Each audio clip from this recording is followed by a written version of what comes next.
You all studying in 7th standard. Our school name is KPS Morning Patnampalli. We are a model of day and night.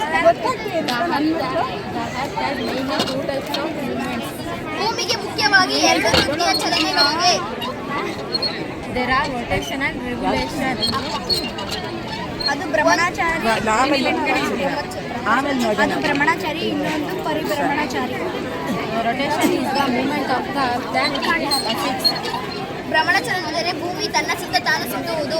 The dark half of the earth is night time. ಭೂಮಿ ಸೂರ್ಯನ ಸುತ್ತ ಸುತ್ತುವಾಗ ಸೂರ್ಯನಿಗೆ ಅಭಿಮುಖವಾಗಿ ಇರುವ ಭಾಗ ಹಗಲಾಗಿರುತ್ತದೆ, ಅದರ ಹಿಂಭಾಗ ರಾತ್ರಿಯಾಗಿರುತ್ತದೆ. If God does not rotate, there want to be day and night. ಭೂಮಿ ತನ್ನ ಅಕ್ಷದಲ್ಲಿ ತನ್ನ ಸುತ್ತ ತಾನು ಸುತ್ತುವುದಕ್ಕೆ ಸುಮಾರು 24 ಗಂಟೆ ಸಮಯ ತೆಗೆದುಕೊಳ್ಳುತ್ತದೆ.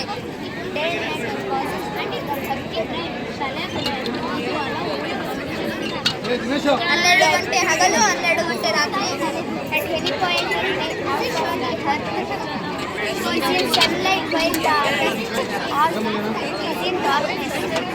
ಭೂಮಿಯ ಎರಡನೇ ಚಲನೆ ಪರಿಭ್ರಮಣ ಚಲನೆ.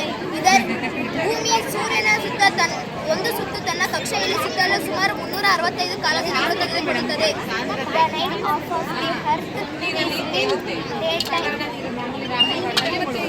ಇದರಿಂದ ಕಾಲಗಳು ಬದಲಾಗುತ್ತವೆ.